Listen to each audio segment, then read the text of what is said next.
Welcome to another prediction video. My track record so far is 50% getting the correct answer. So, what's my odds of getting power and conflict correct? You decide as we go through this. Let me tell you how the video is going to work. I'm going to say straight up that I think the exam is going to be on a power question, not a conflict question, but towards the end of the video, we will be looking at what if you're wrong and it is a conflict question, okay? But we're focusing on power. I'm then going to go through the main themes that you might be asked about: history, culture, identity, and nature. Then we're just going to look at these poems, and I'm going to show you how each of them will apply to those themes. At the end of that, you'll see how many times each poem gets mentioned. I'll have a little tally chart like that. Every time I mention a poem, we'll see. And then you'll decide from that, which is the high value pair of poems that I'm going to revise. Now, the other important thing for you to bear in mind here is that the examiners do not care what poem you use to compare. Yet, there isn't an ideal comparison in the mark scheme, but there will be some ideal comparisons in this video because you will see how they match up to the possible themes. There'll be light bulb moments going off all over the place. The internet will explode and you'll get a top grade. Right, let's assume the theme is history. London is about history because at the beginning of the poem, Blake talks about how London used to be free and uncharted, and now it is chartered, enclosed, and lives are controlled. Then the effects of that, with the dying soldier, the prostitution, the marriages being ruined by sexually communicable diseases, that is how history has damaged London. Civilization has taken us backwards away from a pastoral ideal. Ozymandias, that is all about the power of history to change what was once super powerful in the past. We've got this tyrannical dictator, Ozymandias, with his grandiose works and statues, and time has simply reduced them to ruins, and it points to the vanity of humanity, thinking that they can outlive history when in fact they can't. There is the added irony, of course, that the statue does indeed outlive history, and the source of this was an Egyptian statue brought to London. And so that was the proof that Shelley was actually wrong, but there you go, that doesn't matter. So it fits. Checking out my history, well, it says it all in the title. This, of course, is about how history has written out the Black and the Caribbean experience, valid parts of history that have just been wiped by a Eurocentric culture that saw any descendant of Africa as primitive and therefore not worthy of its own voice. The whole poem is about that. That is my personal top choice. We'll see what happens at the end of my tally chart. Emigre. Well, that is about the history of her childhood. Her country has been taken over by a dictatorship, and now she has no access to that history other than her memories. That is a perfect fit. Kamikaze, interestingly, is also really about history. This is the history of the family that has ostracised the father, who was the kamikaze pilot who refused to die. But it's also about the history of Japan, how it's adjusted to losing the Second World War, and also how it interpreted its own history with the emperor treated as a god and men sacrificing themselves to that greater god of the country or the emperor. And so we can argue that this is about the damage that past history does to current society. Storm on the Island. You can take it as a nature poem, or if you've watched my videos, you know that this is actually also all about the conflict in Northern Ireland between Catholic and Protestant. If you know about that stuff, then the history of that conflict is played out in the poem. It's not a perfect fit, it's not a very strong one, but you could do it.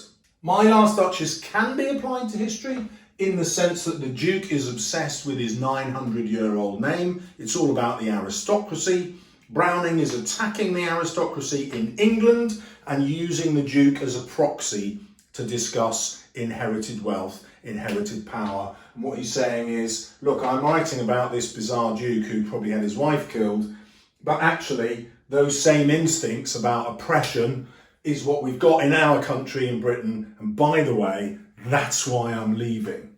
So he went to live in Italy. So we can use that as a discussion of history. You've also got the history of art in there, in the way that he's collecting these masterpieces from famous figures of the time. Why? They're going to be handed down through history as proof of how great the Duke was. It's not a perfect fit though. Exposure, this is a really interesting one. So we can look at exposure as the end of history. So yes, we've got this idea of the weather oppressing the men and they're dying out in the extreme cold. But also we've got the soldiers reminiscing in their foxholes, visiting back to their country in their memories. And it's the idea that their country has forgotten them, that they're being wiped out of history. And this is very prescient because obviously Owen died in the war, but this is exactly what happened.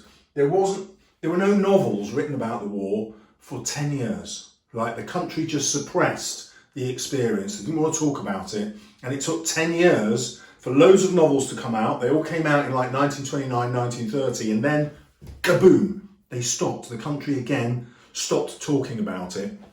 And Owen foresaw that in the way that these soldiers were abandoned. People at home just forgot about them. And so we can write about this as the end of history, and we can also write about why this poem endures, because it is about such a significant moment in history that we still teach it in schools today, still part of the history syllabus.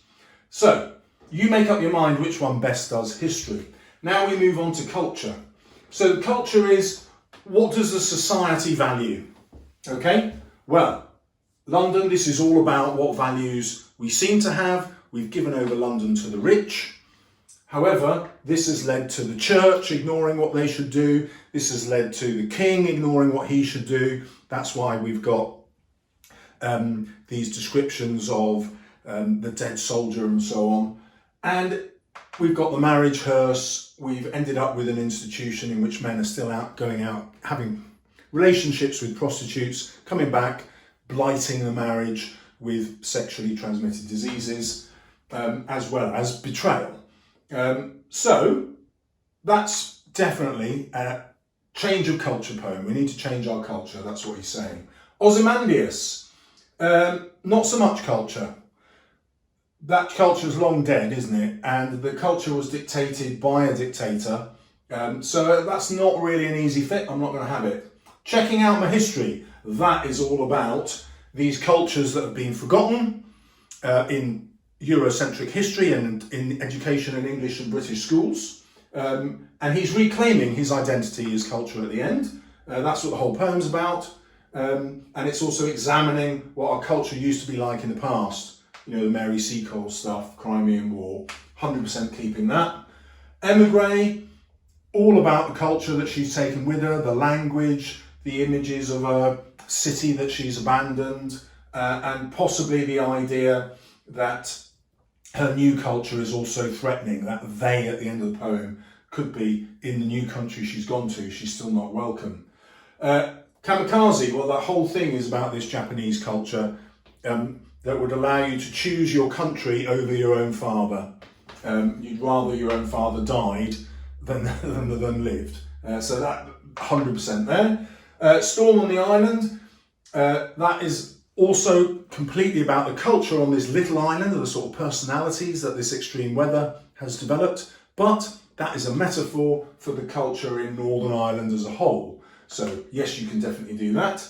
My Last Duchess, well, the Duke absolutely expects to get away with confessing to murder. So this is the culture of entitlement and power. He's in charge of the law, so he can do whatever he likes. We've also got the culture of patriarchy, where women are simply victims of male desire. Not just the Duke, but the Count who's coming along to offer his daughter, even though the Duke has just confessed to the Count's representative that he had his wife killed. So, and the Count's still going to go, yeah, but I know my daughter will be fine. You're not going to kill her, are you? She's a good girl. Incredible. So, top tip for culture. Exposure, not so much. Right. Identity. Mind-forged manacles, marks of woe, all that stuff. That's all about what's happening to the individual. 100%. Ozymandias. We've got the identity of the tyrant who thought he was going to last forever, coupled with the identity of the artist who carved the magnificent monument of him, and it's the artist's work that still endures. That's important. Shelley's writing this sonnet in order to say, I'm writing something amazing that's going to last throughout history. How right he was, just like the artist that sculpted Ozymandias. So this is definitely about identity. Art triumphs over time. Art triumphs over tyranny. Hooray, the artist. Kamikaze. This is totally about this man's identity and then how he's perceived in his family and how that affects generations. You can also talk about the identity of the daughter who's narrating the poem.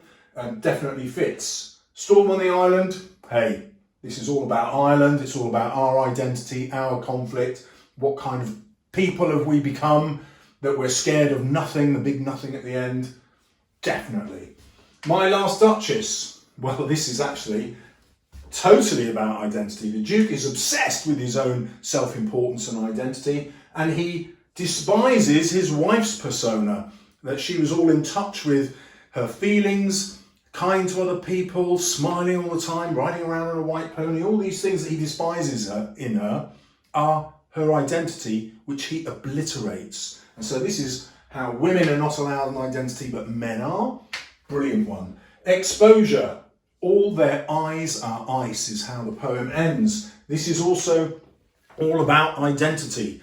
The weather, the war, the attitude of the people at home has just treated all these men in the army as one amorphous mass that they're willing to sacrifice. They've utterly lost their identity, and the I, all their eyes are ice, is a homophone for I, the person. Everything's turned to ice. The identity's been frozen. There's nothing left. 100% using that. I hope I've ticked it. Right, we go now to nature. Now, I don't think you'll get a nature question, but because there aren't that many that are really good for nature. Now, lots of people think, oh, we'll pick Ozymandias for nature, and I'll tell you why that's a crap idea in a minute. So, in the same way that it's a rubbish idea for London. Now, you could use nature for London because it starts talking about the chartered streets and the chartered Thames as a contrast to what the idyllic pastoral life used to be before cities. And therefore, the poem is about what happens when nature is constrained. You could just about do it. It would be a tough one. In the same way, you could do Ozymandias. You could talk about the sands of time, but you're basically just left with time and sand. So you'd struggle to say much about Ozymandias. You could do it at a push. Checking out the history. So this doesn't really lend itself to nature at all, or all the incidents don't reference nature. So I'm saying no. Emigre, it's all about the cities and the people, not nature. Kamikaze, there is a surprising amount about nature in Kamikaze that causes the pilot, in the daughter's imagination, to turn back. Everything that he looks down on in the sea, the experience of the brothers waiting on the shore, there's a hell of a lot of nature in that poem. You could just about do that. So you could argue that it's nature and the zest for life that brings the Kamikaze pilot back. Storm on the Island, obviously, everything in that on the surface is a description of the natural world, and he's using that as a metaphor for his political message. So 100%. My Last Duchess, all about the suppression of nature. I love this. We've got all the things that the dead Duchess liked. The bough of cherries, the pony, the sunset. These are all things that are rejected by the Duke because he favours art, which is controlling nature. And we've got that wonderful metaphor at the end of Claus of Innsbruck's statue, the bronze of Neptune, taming nature in the form of the seahorses. Art taming the natural world, art as oppression. So 100%. And then we have exposure. Yeah, obviously we can use that because we've got all these descriptions of nature which has now become the enemy, and nature in a way represents the attitude of the people at home that's leaving these men out there to die. So it's not just nature at all, it's symbolic of people at home ignoring their loved ones, in fact, not loving them. It's the implication. Okay, so we have some clear leaders, don't we? We have Storm on the Island, that's a leader. We have Kamikaze, London, and My Last Duchess. So now I've narrowed down what I'm going to revise. I'm going to revise those 4 poems. Okay. What though, Mr. Salles, if it is a conflict poem? Hurrah! I've got Kamikaze and I've got Exposure. I am 100% covered. 100% covered from revising those 4 poems, no matter what the question. So even if Mr. Salles is wrong, I know what to do. So there you are. You've got 4 poems to study, 5 quotes from each poem. I'm going to put a playlist in this video for you to click on that will take you to my 5 quote analyses of each of those. Oh, I'm so excited. This is really looking like a doable option. It's not going to take you long to get the marks. Now, you're probably going to ask me, what is the best comparison? Like, how do they compare best? Okay, well, my personal favourite that I can compare to almost anything is My Last Duchess.